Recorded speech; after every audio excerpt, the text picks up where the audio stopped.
We're getting ready to go to Genesis, you guys. Scriptural reading 24. And so you guys are going to have to kind of bear with me, because as the Lord was downloading this, I was trying to jot this stuff down. And I got to get an understanding myself before I even give it to y'all. And then search myself. So we'll start at verse 2. This is when Abraham is getting ready to go off the scene. He's old in age, and he has a senior servant that is with him, and he goes on and he's talking to the servant. And verse 2 says, he said to the senior servant in his household, the one in charge of all that he had, put your hand under my thigh. I want you to swear by the Lord, the Jehovah of heaven and the Jehovah of earth, that you will not give a wife for my son from the daughters of Canaanites, among whom I am living, but will go to my country and my own relatives and get a wife for my son Isaac. The servant asked him, what if the woman is unwilling to come back with me to this land? Shall I then take your son back to the country you came from? Verse 6 says, make sure that you do not take my son back there. Abraham said, verse 7 says, the Lord, the Jehovah of heaven, who brought me out of my father's household and my native land, and who spoke to me and promised me on oath, saying, to your offspring I will give this land.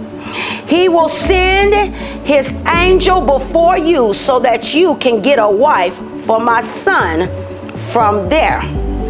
Verse 8 says, if the woman is unwilling to come back with you, then you will be released from this oath of mine. Only do not take my son back there. So let's go down. And the servant is on his way. And he gets to the place. Let's look at verse 12.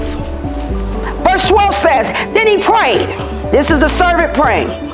Lord, Jehovah of my master Abraham, make me successful today and show kindness to my master Abraham.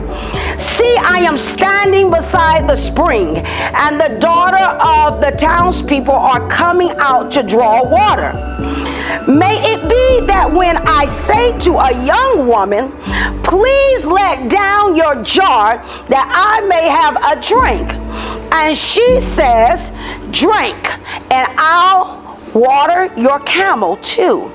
Let her be the one who have chosen for your servant Isaac. By this I will know that you have shown kindness to my master. Before he had finished praying, Rebekah came out with her jar on her shoulder.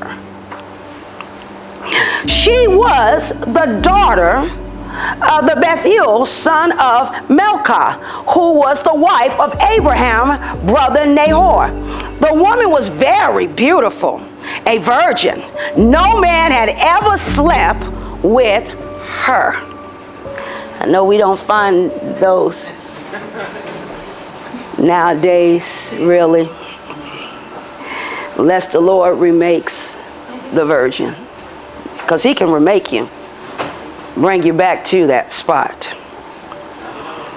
She went down to the spring, filled her jar, and came up again. The servant hurried to meet her and said, please give me a little water from your jar. Verse 18 says, drink, my lord, she said, and quickly lowered the jar to her hands and gave him a drink. After she had given him a drink, she said, I'll draw water for your camel too, until they have had enough to drink. So she quickly emptied her jars into the trough, ran back to the well to draw more water, and drew enough for all his camel. Without saying a word, the man watched her closely to learn whether or not the Lord had made his journey successful. When the camels had finished drinking, the man took out a gold nose ring weighing a Rebekah and 2 gold bracelets weighing 10 shekels. Then he asked, whose daughter are you? Please tell me, is there room in your father's house for us to spend the night? And I'm going to let you guys read the rest because it was successful.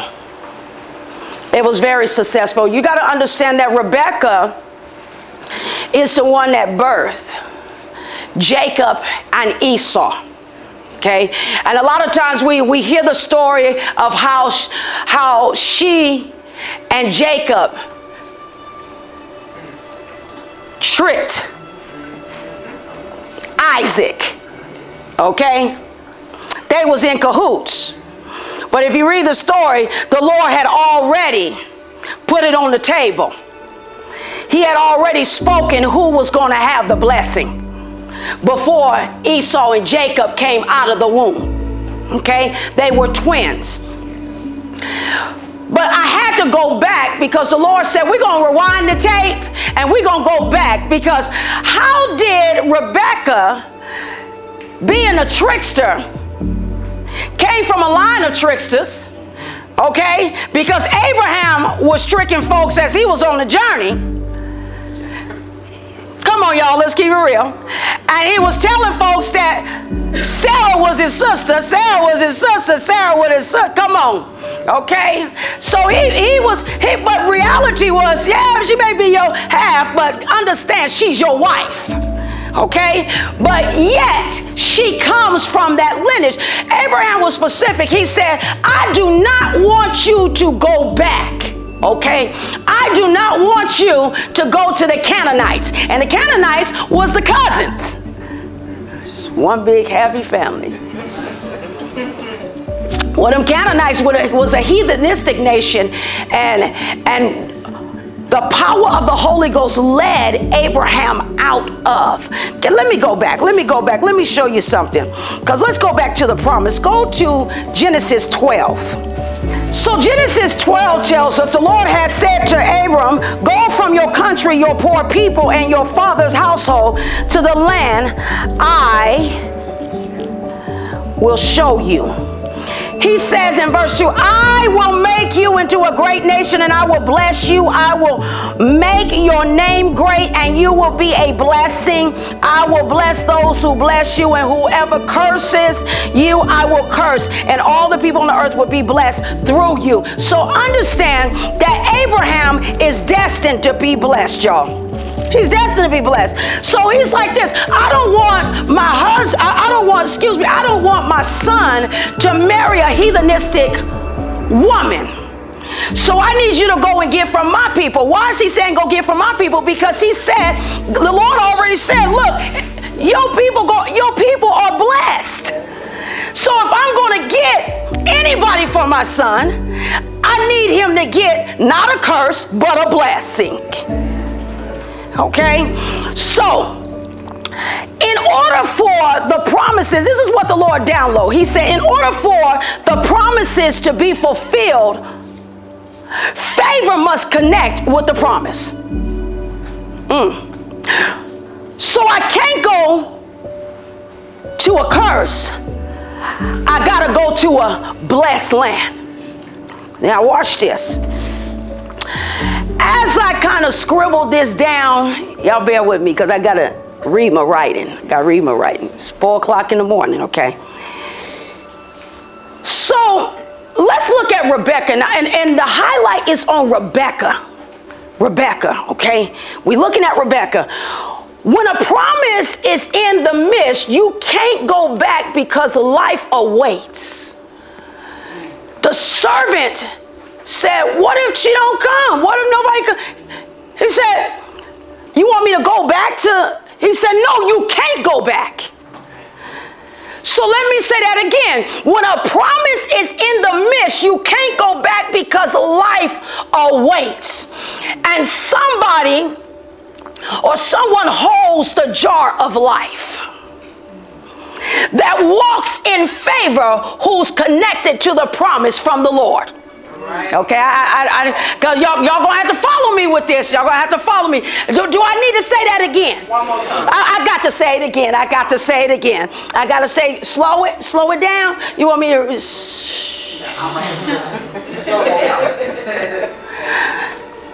When a promise is in the midst, you can't go back because life awaits.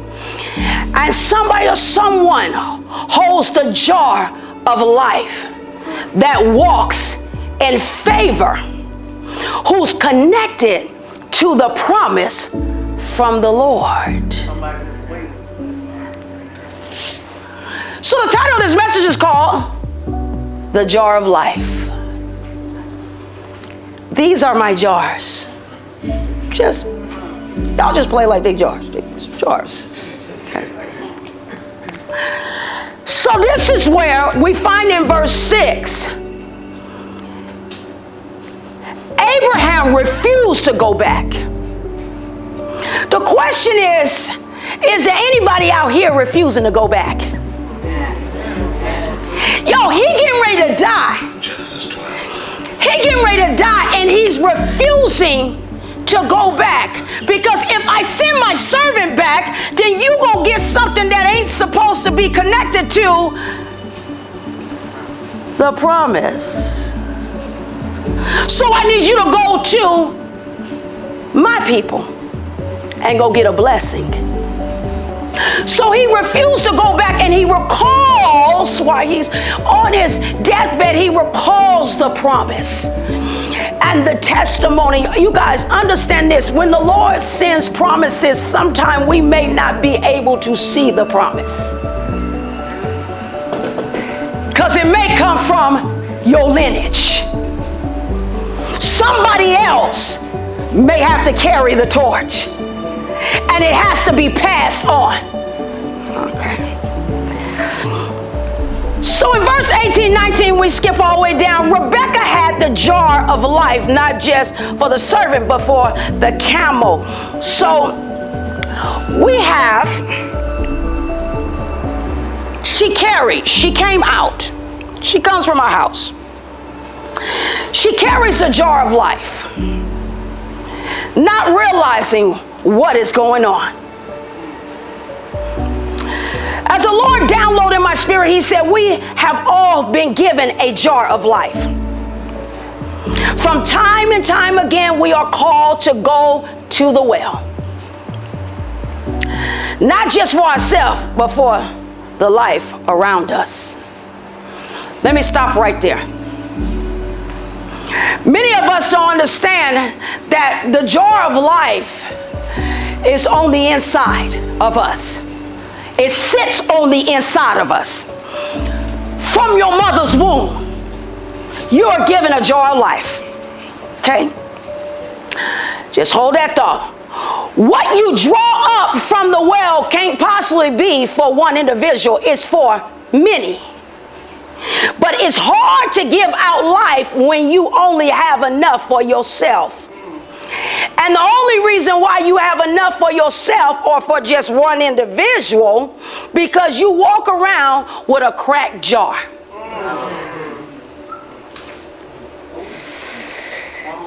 Ooh, y'all got to see, you want me to say that again? All of it? That's the cracked jar part. The only reason why you have enough for yourself or for one individual, because you walk around with a cracked jar. Now, you guys have to really pay attention. You got to really gravitate to this, because I need you to understand that you carry a jar. This is how the Lord showed me. He said everybody's given a jar from their mother's womb. But through life, something has taken place. Now I need some volunteers. I need some volunteers.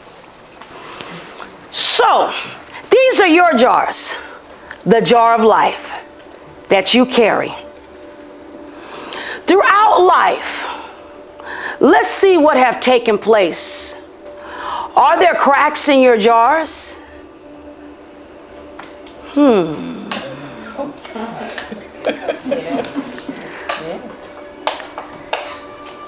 Does everybody have a crack in their jar? Now we're going to the church. These are individuals that are in the church. Been in church for a long time. That's right.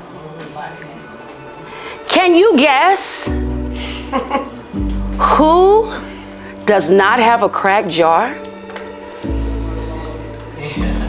No. Do your hypothesis. Let me study that. No. That's for you guys. First individual, come and dip from the well. Ain't no matter how I did, man. Don't matter. Get your water.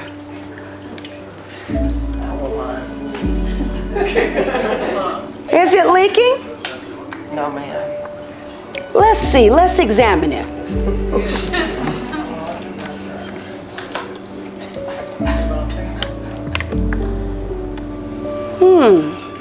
There's not. Uh-oh. Wait a minute. What's going on? What's going on? Oh. There's a leak in this old building. And my soul.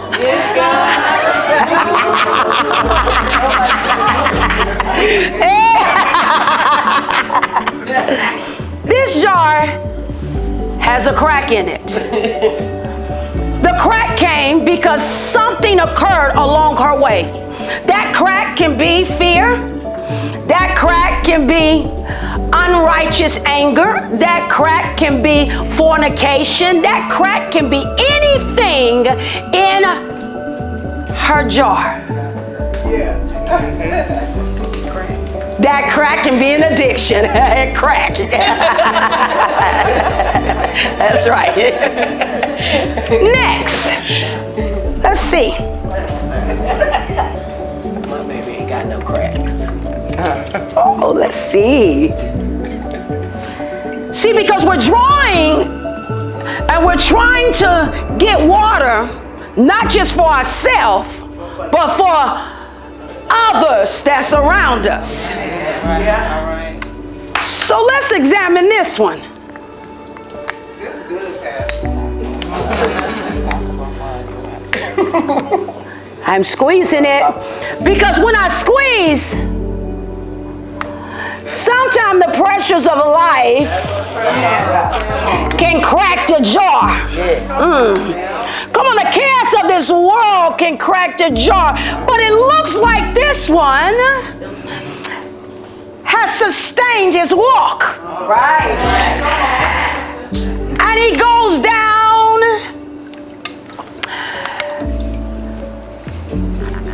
And he comes back to the well numerous of times.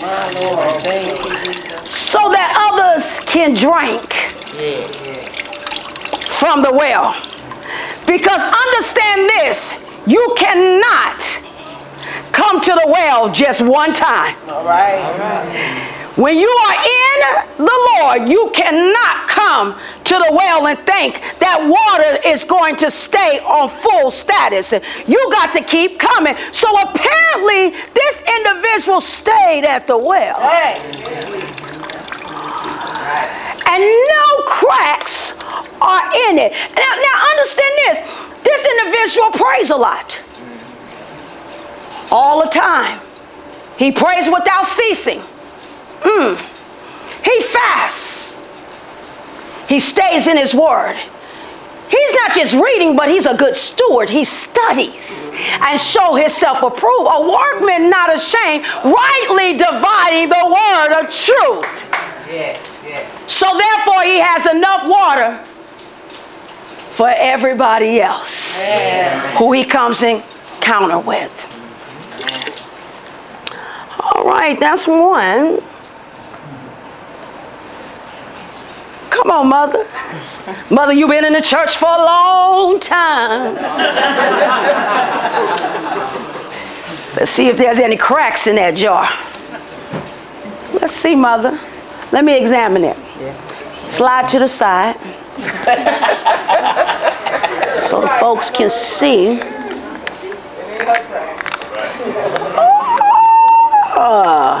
Who said Mother Wallow didn't have no cracks? Sister Julia said Mother didn't have no cracks. cracks? Well, it looks as if Mother has been on the prayer wall. She's been interceding for individuals. So everywhere she goes, there's water for those that are thirsty. She going into dry places. And folks are being filled with water. Hear me, these are deep wounds. And when the water can't stay in, every time we go, look, when the water cannot stay, those are deep wounds. Those are vicious cycles that we keep going back into these vicious cycles. And so guess what? This person has to get on the altar. Stay there until the Lord mends those wounds. Heal those wounds from brokenness. They need to be mended. From heartache, pain, suffering. It needs to be mended. And everything else that goes with it, that cause those holes, that cause those cracks in the jar, only the Lord can fix it. Next individual.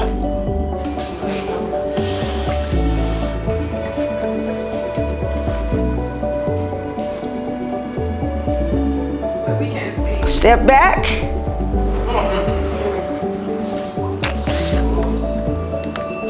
I'm the scientist. And I examined the bottle. This person is still standing as I squeeze. They cannot be moved.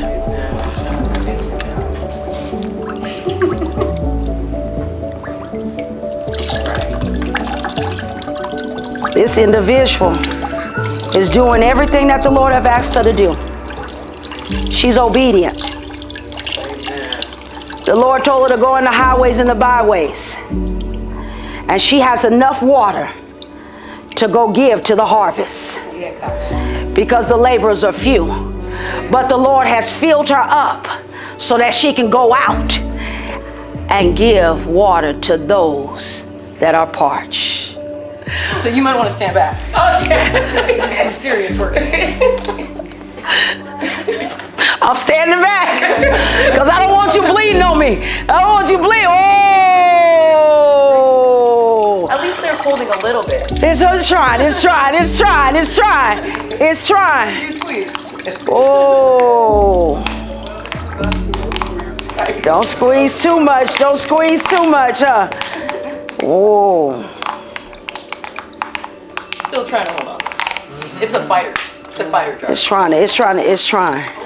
Oh. So the more water I put in, the faster it leaks. This is a science project. Kids, don't use this at home. Don't do this at home. Don't try this at home. Don't try it at home.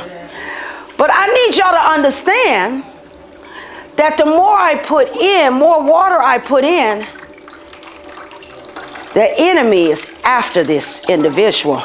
The enemy is attacking this individual. Generational curses. This person does not understand.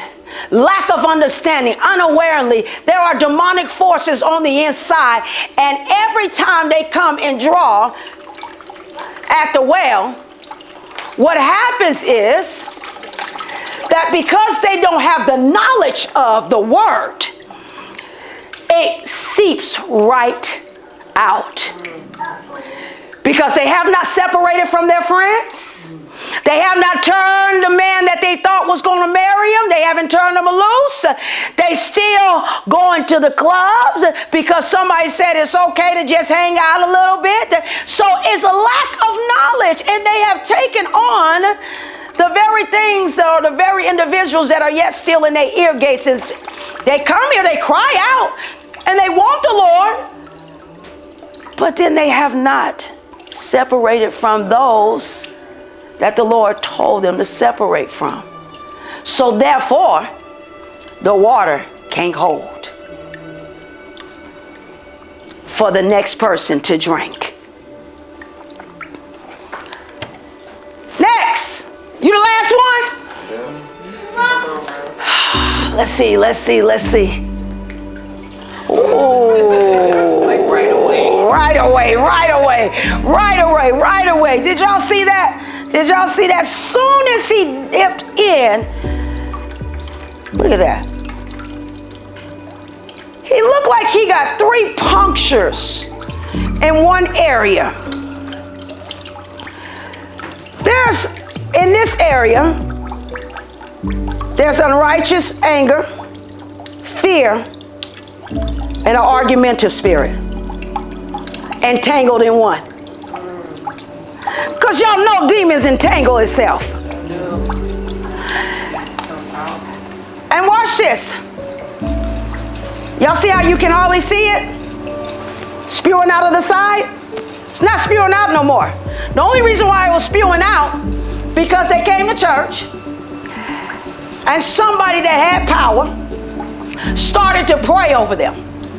So it started to be exposed. And so it started to act out of character.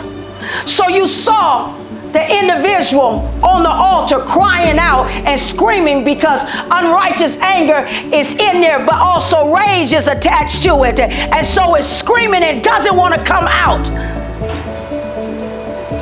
But when you don't hardly see it no more, if this person do not stay on the altar and get fully delivered, the demon goes away and tucks and hides. And you can barely see it. Y'all see that? That's what is happening because some of us don't stay on this altar long enough. And those demons, yeah, it was exposed, but it never was cast out. And guess what? When you leave the house of prayer, they are ducked, they still hiding and waiting for an incident to occur.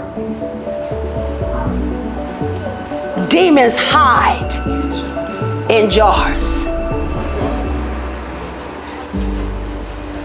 So we have 4 individuals with cracked jars and 3 that is yet still standing. This way is very narrow. Majority of the people in the church have cracked jars. That's why we only have 3 that don't have cracked jars. Y'all have a seat. Thank you. The jar that was given does not become a jar of life until life is drawn from the well. And you're able to maintain the life for many others, not just yourself or for one individual. And when the level of life is low, I'm able to come back to the well and draw more. So when the individual,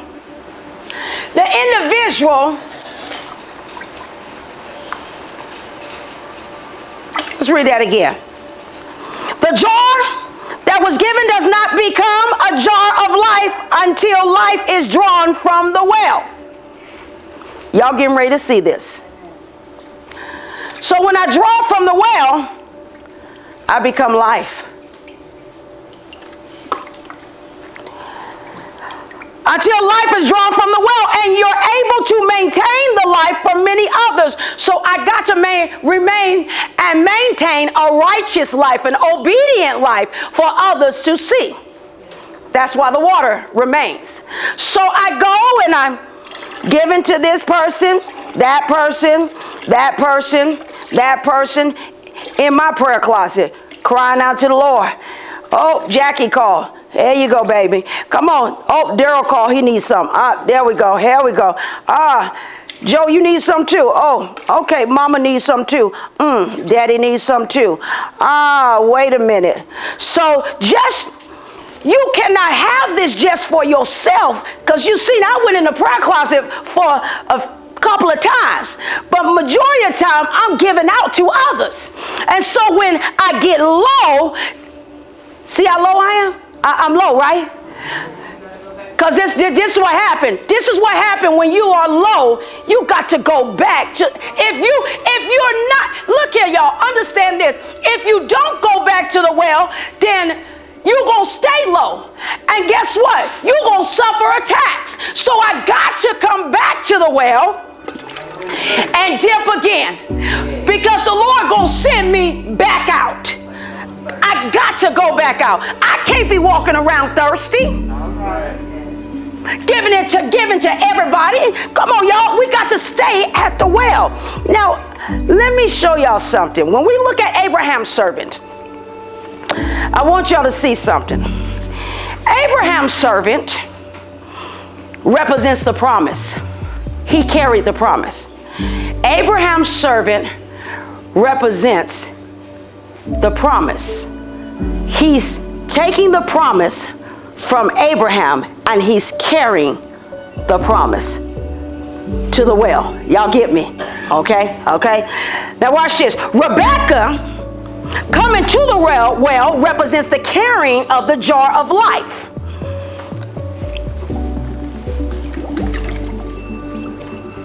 This is a jar of life.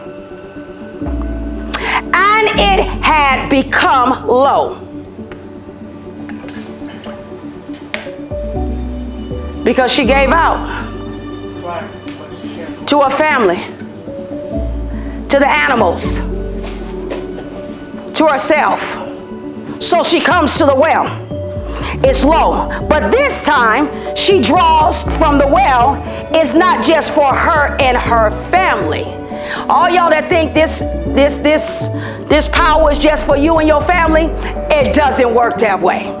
It doesn't work that way. So she's not drawing from the well just for her and her family, but for others that are sent. So the servant with the promise that carries the promise and the camel are sent to the well. Because remember, the servant said, Lord, if she gives me something to drink and my camel, then that's her. Okay? So the Lord sends her in and give to not just her family, not just herself, but to those that were sent in. That's carrying the promise. Rebekah also represents favor. Rebekah represents favor, which is a blessing. Now watch this. What did I tell y'all earlier? In order for the promise to be fulfilled, favor must connect with the promise. So the promise is coming with the jar of life, and it connects with the promise. I offer you because there's favor on my life. And because there's favor on my life, then guess what? Blessing's going to come out of my womb. See, the promise was given to Abraham. He's going to produce. Many individuals are going to come forth, right? But it wasn't Sarah that produced all. It wasn't even Isaac that produced all. What is all? The 12 tribes of Jacob. But it was Rebekah that carried the jar of life with the favor on her life, and blessing had to come out of her womb.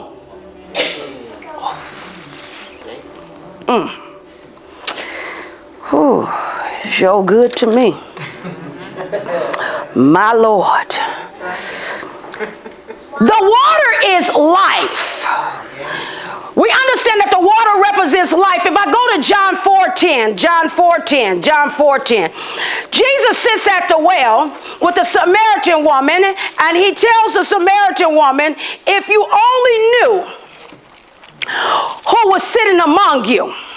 He said, if you knew the gift of God and who it is that asks you for a drink, you would have asked him and he would have given you living water. So if you only knew that I was sitting at the well. See, I understand the Lord is calling us to have encounters with him.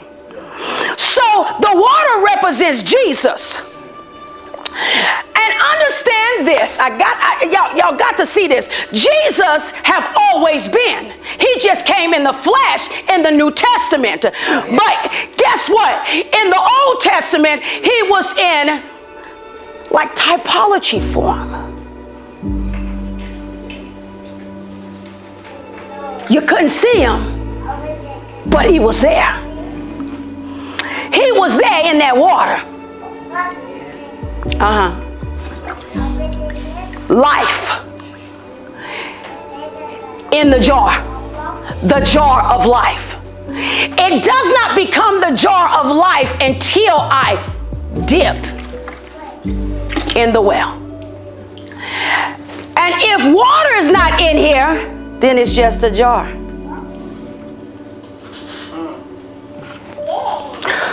Whew.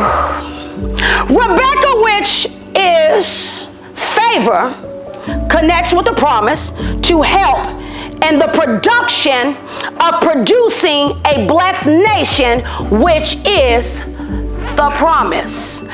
This is the beauty of it. The Lord handpicked her. He could have picked any other woman, but he handpicked her, put favor on her life, and had her carry her jar out and dip in the well and get water out, which represented life. Now watch this. That's Rebekah in. Now let's bring it to the church today.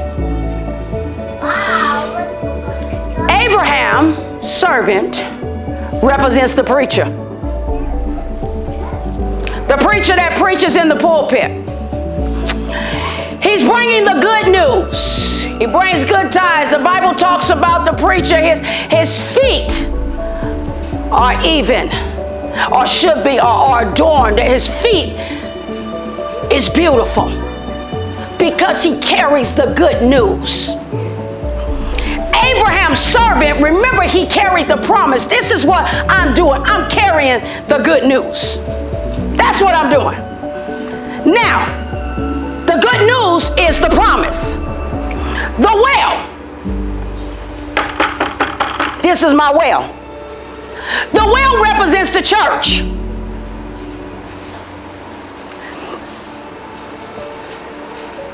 The church.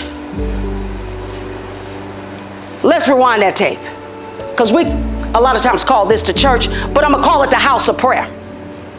The well represents the house of prayer. The water is Jesus. Y'all saw that, okay? I told you. Rebekah is us, okay? Rebekah is us.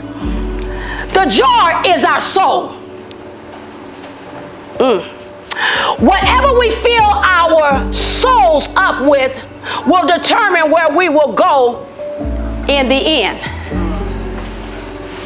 Y'all, I'm getting this 4 o'clock in the morning, so y'all got to be, I'm trying to read my notes. Y'all, I'm getting this 4 o'clock in the morning. He said, whatever you fill your jar up with will determine where you are going in the end.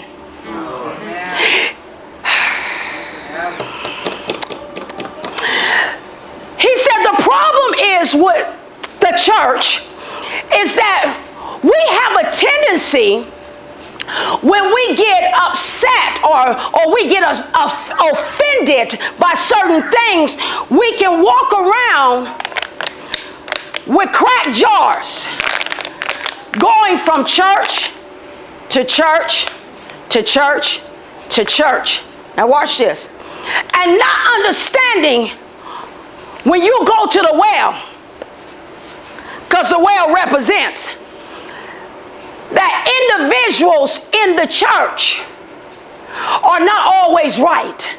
So guess what they're doing? They're filling your jar up with mess. Contaminated water.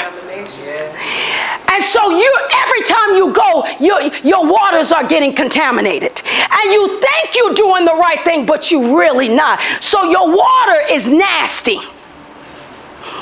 Or you're not moving. And the water is stuck at a level and there's no growth, you're stagnant. Come on, there's contamination in the water, so therefore when it's contaminated, you are not growing at all. Here the Lord said, look, this atmosphere where you're at is not conducive to what I have inside of you, but if you stay there, you're going to be stuck and you're going to be stagnant and the waters are not going to move. Ooh. You got to be in a place where it's conducive. The atmosphere has to be conducive. So everything that's on the inside, the jar that was given to you, the jar has to remain whole.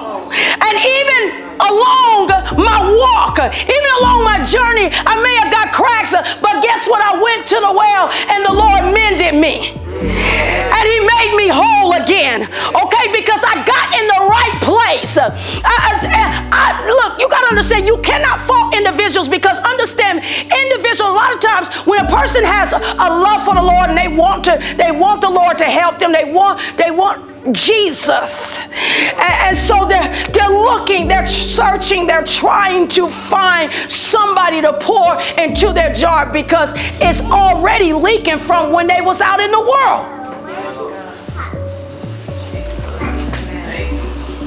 Whew. So then it takes the Lord to put you in a place so that when he pours into you, guess what? Then the water is not going to go out, because he don't mend it. It's like being on the potter's wheel, y'all. Hallelujah. Promise, Pastor, favor us. We're Rebekah. Favor is up on our life. Do y'all understand that? Favor is up on our life. So that we can produce a blessed nation. Promise plus favor equals bless. Say it again. Promise plus favor equals bless. So whatever comes out of your womb, it should be blessed. Come on, somebody. Come on, whatever my hands touch, it shall be blessed. Come on, wherever I go, it shall be blessed. Okay? So if I'm connected to the promise, which is the gospel, and in this, we say the water is life, but understand the promise is also Jesus. Because he is the good news. And the water is Jesus as well, because he gives life. Come on. But we're the people and we look to receive. Hello, somebody. So the church experienced empty jars not getting enough substance. The only way we experience empty jars is because we're not getting enough water. So it's not your fault, but to an extent. Because if I'm sitting in a house and I'm not doing my homework, then that becomes a problem. And all you're depending on is a pastor, that's a problem. So your jar remains empty. Glory, glory. If the pastor was doing what they're supposed to do, the water would, look, we know the oil runs down, okay? But the water should run down and all y'all should have y'all jars and you should be getting your stuff. The substance. So when you leave here, that you are not parched. Y'all got me? The world experienced cracked jars and empty jars all the time. All the time. All the time. The soul. The soul.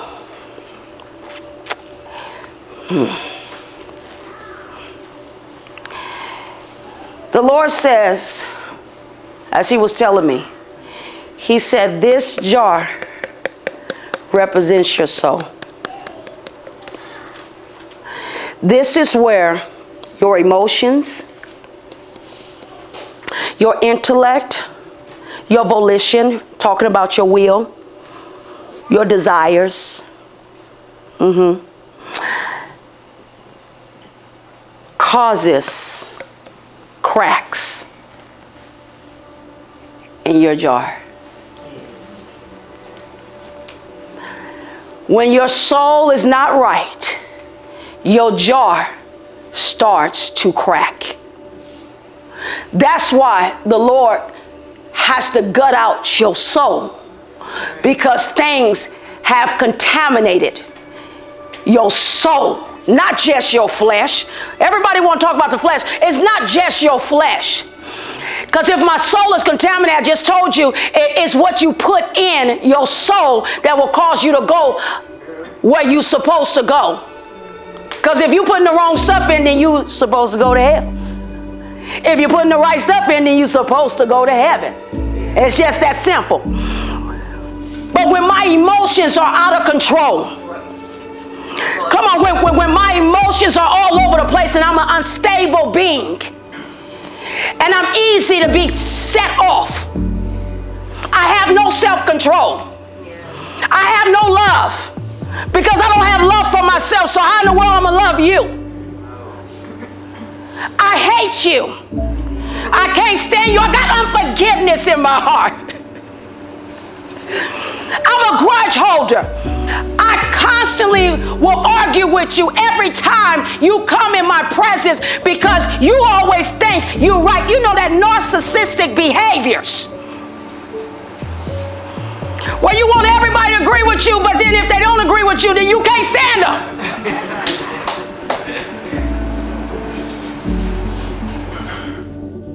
Your mind is crazy. Somebody step on the back heel of your shoe, you ready to cuss them out. You ready to knock them out. You ready to pull a trigger. Somebody cut you off in the road. You ready to get out your car. You ready to flip them off. You rolling the window down. I got a few choice words for you. Because your intellect and your emotion is unstable. Your volition. Your will. That's why the Lord got to break your will. Because your will, you want to do whatever you want to do. The prophet gives you a word, you say, I'm going to do whatever I want to do. Yeah, I hear you. Yeah, okay. You have a determination in your spirit to do wrong, to do the opposite of what somebody righteous have told you to do. So all three that makes up the soul is out of alignment. And so therefore, you're going to walk around with cracks in your jar. And it don't matter if you're in church or out of church. If your soul ain't right, your soul just not right. But I'm here to tell you, the only person that can get your soul right is Jesus. He's the only one that can do the work in your life.